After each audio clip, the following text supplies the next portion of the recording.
Dear colleagues, today I'm excited to share with you the new Keolis Downer vision, mission and values.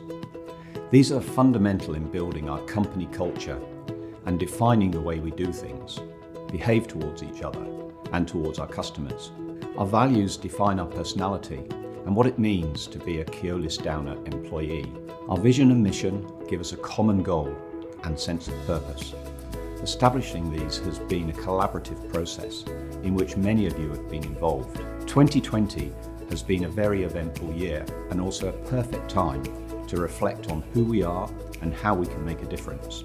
Customers are at the heart of what we do, and the Think Like a Passenger culture is already present at all levels of our organisation.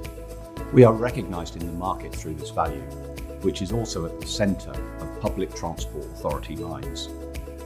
The Keolis values we care, we imagine, we commit are all a natural fit for us and a subtle reminder of the international expertise we draw from on a daily basis, a heritage of one of our parent companies.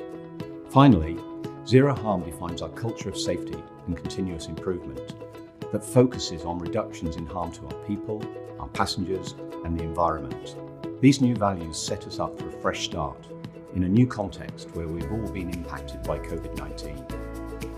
As we renew ourselves, let's take the opportunity to reaffirm who we are, what we stand for, and continue to be a partner of choice for public transport authorities.